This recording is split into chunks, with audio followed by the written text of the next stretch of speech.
My name is Emma, and 6 years ago, I married Joshua. I thought we shared the same dreams.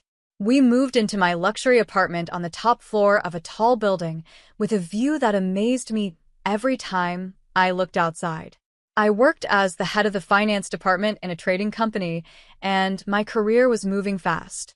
Joshua's mother, Laura, lived close by and visited us often. From the start, she made it clear she didn't like my career-focused life. "A woman's place is in the home," she would say, pressing her lips together in disapproval. "You should take care of your husband, not run off to work every day." I tried to stay calm, smiling and nodding while she went on about how a good wife should behave, but inside I was angry. I had told Joshua from the beginning that I wanted to focus on my career before having children, and he agreed. But over time, I could see him starting to change his mind under his mother's influence. One evening, after a long day at work, I came home and found Joshua and Laura sitting at the dining table, talking quietly. They stopped as soon as I walked in. I felt a cold shiver run through me. "Emma," Joshua said, his voice tense. "We need to talk." I dropped my bag, sat down, and my heart started racing. "What's wrong?" I asked. Laura spoke first. "Emma, dear, we're worried about you. All this work isn't good for you. You're neglecting your home and your husband. When are you going to think about having children?" I took a deep breath, trying to control my temper. "Laura, Joshua, and I have talked about this. We agreed to focus on our careers first and then think about a family." Joshua shifted uncomfortably in his seat. "Emma, maybe it's time to rethink this. We're not getting any younger. Mom's right. The apartment is a mess, and I'm tired of eating takeout every night." I couldn't believe what I was hearing. "Joshua, are you serious? We talked about this. You know how important my job is to me. More important than your family?" Laura cut in, her voice sharp. I stood up, my chair scraping loudly against the floor. "My job is how I'm building a future for our family. I thought you understood that, Joshua." Without waiting for an answer, I stormed out of the room and locked myself in our bedroom. Lying on the bed, staring at the ceiling, I had a heavy feeling this was just the start of bigger problems. Sadly, I was right. The next morning, I left for work before Joshua even woke up. As I rode the elevator down to the lobby, I made a promise to myself. I wouldn't let anyone, not even my husband, stand in the way of my dreams. I had worked too hard to get this far, and I wasn't about to give it all up now. I arrived at the office earlier than usual and stayed late into the night, determined to prove my value. My effort didn't go unnoticed. A few hours later, my secretary buzzed in. "Mrs. Thompson, the president would like to see you in his office." My heart raced as I headed to the top floor. Mr. Richard, our company president, was known for his sharp business mind and his habit of surprising his staff. "Emma, come in," he said as I knocked on his door. "Have a seat." I sat on the edge of the leather chair across from his desk, my hands clasped tightly in my lap. "I've been watching your work closely," Mr. Richard began, his face hard to read. "And I must say, I'm impressed." I let out a breath I hadn't realized I was holding. "Thank you, sir." He leaned forward, his eyes intense. "We're expanding, Emma, merging with a big company from another city. It's a huge step, and we need our best people on it." My pulse quickened. Was this going to be the chance of a lifetime? "Here's what I'm planning," Mr. Richard said. "I want to promote you. You'll be the head of a new department. But I won't lie, Emma. It's going to be hard. You'll have to work more than ever before. Are you ready for that?"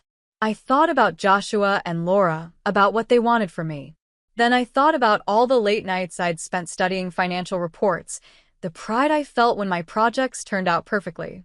"Absolutely, sir," I said with confidence. "I accept. I won't let you down." As I walked out of his office, I felt like I was floating. This was everything I had been working toward for years. I couldn't wait to share the news with Joshua. Surely, once he saw how far I was going, he would understand why my career mattered so much.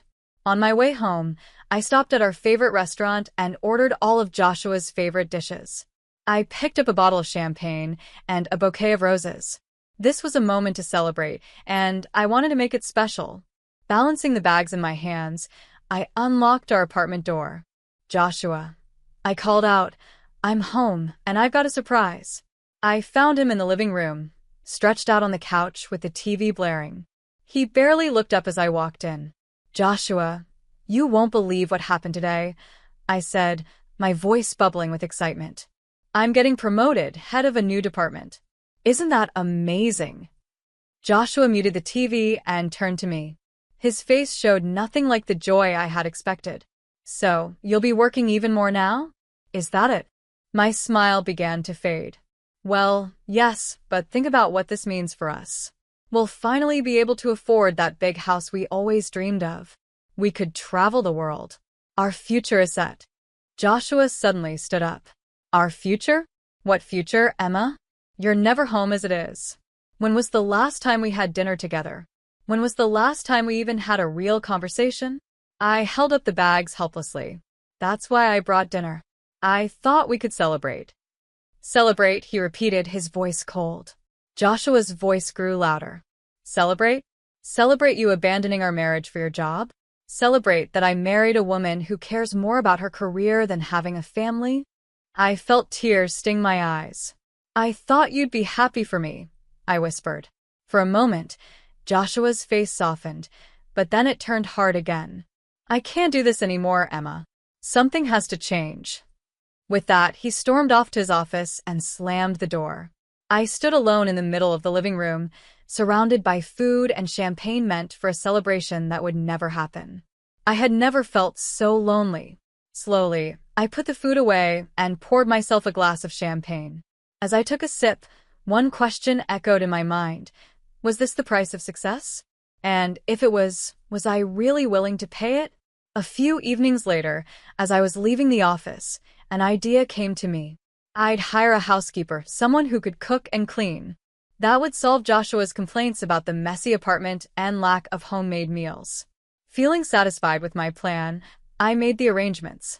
3 weeks later, I came home to a spotless apartment.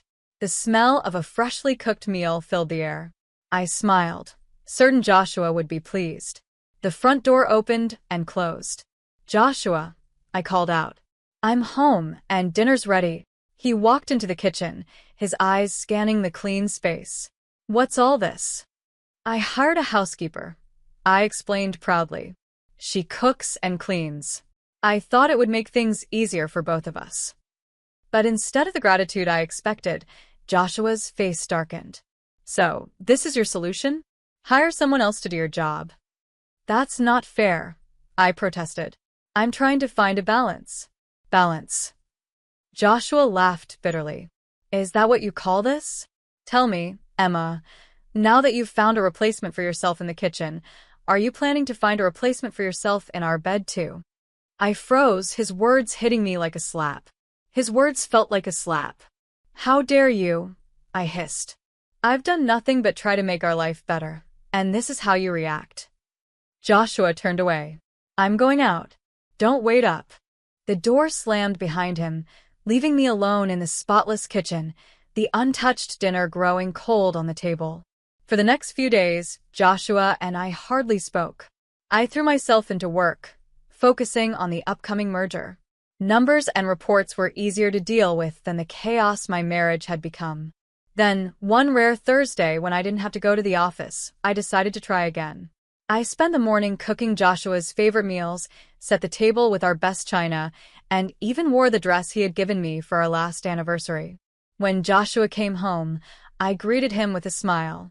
I thought we could have a nice dinner together, I said, keeping my voice light. Just the two of us. Joshua looked at me for a long moment before nodding silently. My heart lifted. Maybe this was the turning point we needed. I was just about to serve the appetizer when the doorbell rang. Confused, I went to answer it. Standing in the hallway was Laura. Laura, I said, surprised. We weren't expecting you.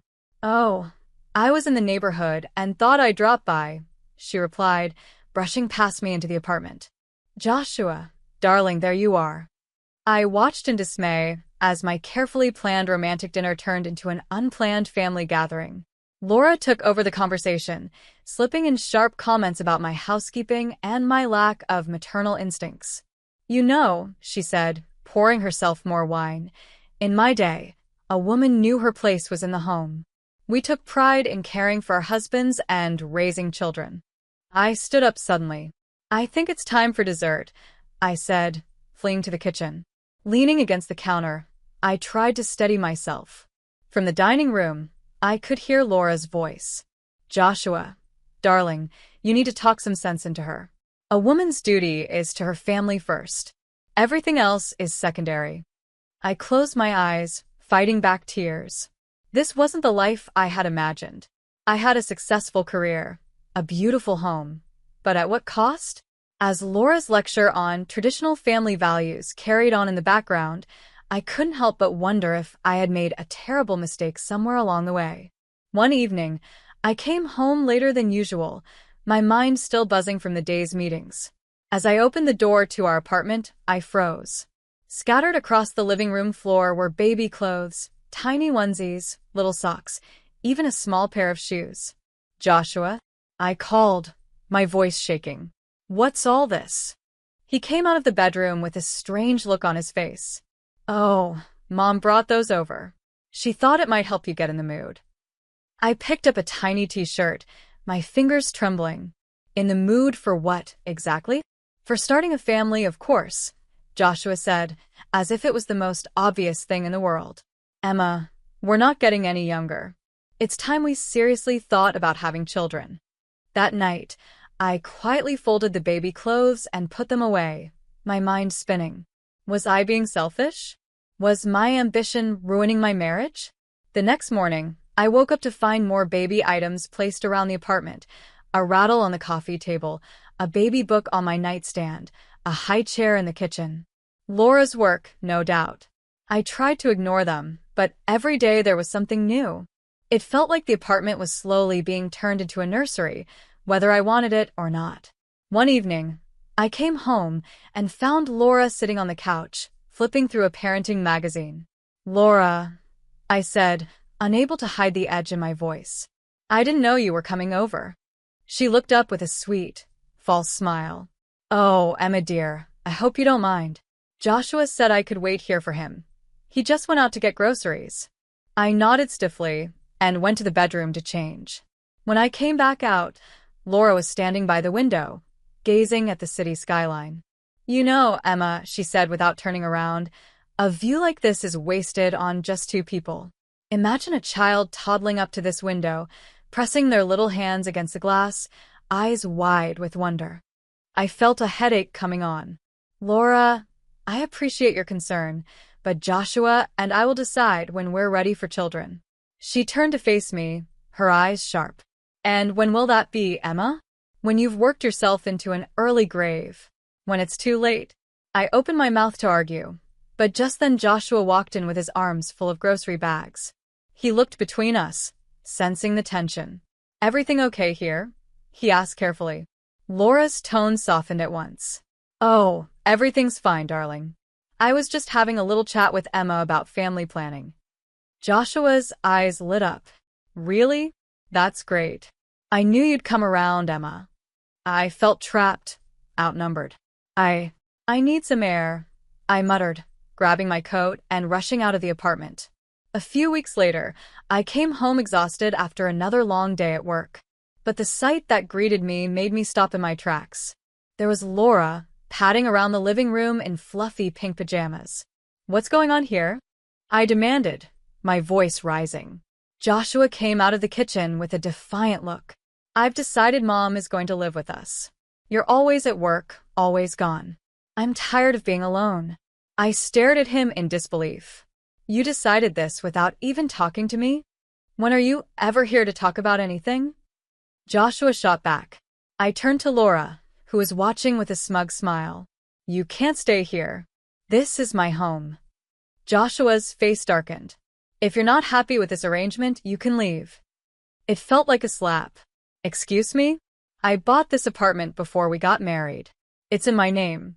You can't throw me out of my own home. Laura stood, her face twisted with anger, and stepped toward me. Now listen here, You ungrateful. I held up my hand, stopping her. Don't come any closer, Laura. If you touch me, I'll call the police. Laura gasped and fell back onto the sofa, clutching her chest dramatically. Oh, Joshua, she wailed. Did you hear that? She threatened to call the police on me.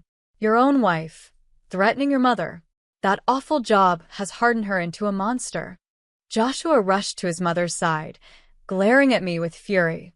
How could you, Emma? To your own mother-in-law. I couldn't take it anymore. Without another word, I stormed off to the guest bedroom and locked the door. I spent the night tossing and turning, my mind racing with how insane everything had become. The next morning, my phone rang. It was Mr. Richard, my boss. Emma, I need you on a plane today, he said quickly. We're moving forward with the merger. I need you in Milwaukee as soon as possible. I had never packed so fast in my life. When I wheeled my suitcase to the front door, I was met by Joshua and Laura, both glaring at me. I have to go on a business trip, I said, my voice cold. It's for the merger. I'll be back soon. Joshua sneered. Don't bother coming back at all. The flight to Milwaukee passed in a blur. I threw myself into work, grateful for the distraction.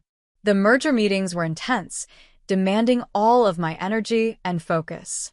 But in the quiet of my hotel room, the truth would hit me hard. My marriage was falling apart.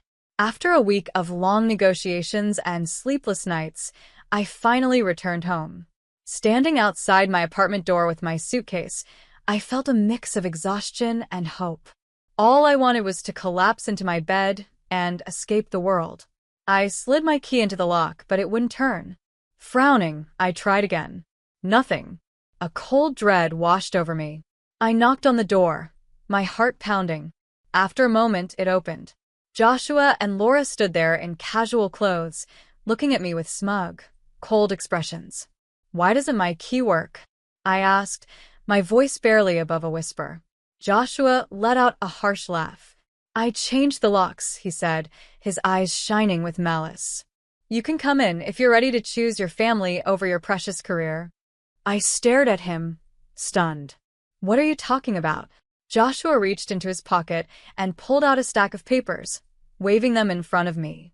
He held out the papers. Divorce papers, he said. It's time to choose, Emma. Your career or your home. What's it going to be? I looked at Joshua, really looked at him. In that moment, I realized something important. I didn't love him anymore. The man I had married was gone, replaced by this bitter, manipulative stranger. Laura's sharp voice broke my thoughts. Well, we're waiting. Make your choice. I took a deep breath and stood tall. I choose my career, I said firmly, because I don't have a family or a husband. Not anymore. Joshua's face twisted with anger, but he shoved a pen at me. My hand didn't shake. I signed the divorce papers right there in the hallway. As soon as I finished, Laura grabbed my arm and shoved me toward the elevator. Good riddance, she spat, slamming the door behind me. I stood there, staring at the closed door of what used to be my home. A laugh escaped my chest, half crazy, half broken. I had just been kicked out of my own apartment, the one I had bought with my hard-earned money. Too drained to fight, I picked up my suitcases and went to a nearby hotel. A few hours later, my phone rang. It was Betty, a realtor friend, who had helped me buy the apartment. Emma, hon, how are you doing? She asked, her voice full of concern. I've been better, I admitted. Why do you ask? Betty hesitated. I've seen Joshua's posts on social media. He's saying some pretty nasty things about you. My stomach dropped. What kind of things?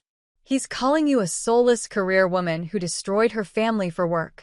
Says he sacrificed everything for you, and you just used him and threw him away. He's even talking about suing you for alimony. People are really siding with him, Emma. A surge of anger rose in me. That's not what happened at all. I didn't think so, Betty said gently. Do you want to tell me your side of the story? I gave her a quick rundown of everything that had happened over the past week. When I finished talking, Betty was quiet for a moment. Oh, Emma, she finally said. I'm so sorry you're going through this. Listen, I'm going to set the record straight with our friends and coworkers. People need to know the truth. Thanks, Betty, I said, feeling a lump in my throat. I really appreciate that. When I hung up, a storm of emotions hit me: anger at Joshua's lies, gratitude for Betty's support, and a new determination. Joshua might have taken my home for now, but I wasn't going to let him take my reputation or my dignity. My phone buzzed again, pulling me out of my thoughts. Mr. Richards' name lit up the screen, and my stomach dropped. I took a steady breath and answered. Emma, we need to talk, Mr. Richards said, his voice more serious than usual. I've heard some concerning things on social media. I closed my eyes, bracing for the worst. Sir, I can explain. No need to explain, he cut me off. I want to hear your side of the story. Relief washed over me. I took another deep breath and told him everything. The arguments, Laura moving in, being locked out of my own apartment, and Joshua's smear campaign online. When I finished, there was silence on the other end. Then, to my surprise, Mr. Richard chuckled. Emma, do you really think I'd believe that nonsense your ex is spreading? I know you. I've seen your dedication and your work ethic. Don't let this shake your confidence. You have every right to stand up for yourself. And I want you to know the company stands behind you. Tears of relief filled my eyes. Thank you, sir. You don't know how much that means to me. A couple of days later, my phone pinged with a social media notification. Joshua was live streaming from my apartment. Curious, I tapped on the video. There he was, grinning at the camera, a film crew behind him. Hey everyone, exciting news! We're about to start a major renovation on our apartment. The crew from Extreme Makeover, Home Edition, will be here in 3 weeks to transform this place. I stared at the screen, my mind racing. But instead of anger, I felt something different: calm, steady determination. A plan was already forming. I picked up my phone and called Betty. It's Emma. I need a huge favor, I said as soon as she answered. I need you to sell my apartment fast, like within 3 weeks fast. Betty let out a low whistle. That's a tough one, Emma. What's the rush? I quickly explained Joshua's renovation plans. I need new owners in there before the film crew arrives. But Emma, how can I show the apartment? Joshua changed the locks, remember? I sent her the most recent photos I had. These will have to do. I know it's not perfect, but... Betty cut me off with a laugh. Oh, honey, you underestimate me. I've got a couple looking for exactly this kind of place in this area. They trust me. With these photos and the building's reputation, I think I can close the deal. 3 weeks flew by in a blur of work and nervous anticipation. Then, the day of the big renovation reveal finally arrived. I sat in my hotel room, laptop open, watching the live stream with bated breath. The camera panned across my former apartment, now crowded with an excited film crew and construction workers. Joshua and Laura stood proudly in the center, grinning at the cameras. We're so excited to start this renovation, Joshua said, his arm around Laura's shoulders. It's time for a fresh start, a new chapter in our lives. Just as the host was about to give the signal to start demolition, chaos broke out off camera. The door swung open, and in walked a well-dressed couple, followed by a familiar face. Betty. I'm sorry, but you can't renovate this apartment, the man said firmly, holding up a stack of papers. It belongs to us now. The camera swung wildly as confusion filled the room. Joshua's face shifted from shock to fury. What are you talking about? This is my home. Betty stepped forward, her voice calm but steady. Actually, Joshua, this apartment belonged to your ex-wife, Emma. She sold it to this couple 3 weeks ago. Your signature on the renovation documents is a forgery. The host's face darkened as he turned to Joshua. You forged documents? Do you realize how much trouble you've caused? Joshua and Laura's faces burned red as the host scolded them on live television. The scandal played out in real time, with millions of viewers watching as Joshua's lies collapsed around him. I couldn't help but laugh, feeling both relief and victory. It was finally over. I had won. With the money from selling the apartment, I made a bold choice. I bought a small, charming house in the same city where our company had just finished its merger. It felt right, almost poetic, to start fresh in the same place where my career was rising. To my surprise and joy, Mr. Richard appointed me as the head of our newly acquired company. It was a big challenge, but one I was more than ready to face. A few weeks later, I saw Joshua again, this time in court. He had the nerve to demand half of the money from the apartment sale, plus alimony. I sat back with quiet satisfaction as the judge rejected every one of his claims, pointing out his attempt to steal my property and the forged documents. As we left the courthouse, Joshua approached me. The arrogance was gone, replaced by desperation. "Emma, please," he begged. "I'm sorry for everything. Can't we start over? Give our marriage another chance." I looked at him, really looked, and felt nothing. No anger, no sadness.